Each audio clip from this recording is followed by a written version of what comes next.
Welcome to Solvetic, your channel to always learn technology easily. Below in the description, you will find useful links we used in this video.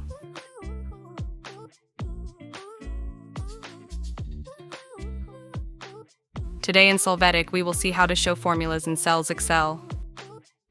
Open your Excel document, you can see the data available there. Now open the Formulas menu, there click on Show Formulas. With this, you will be able to see the formulas used in the file. You can click Show Formulas again to hide them.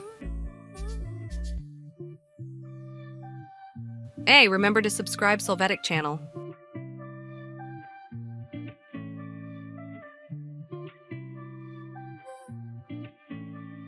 We hope it has been helpful for you. Here are links to watch more videos of your interest and subscribe to the Solvetic channel. Thank you.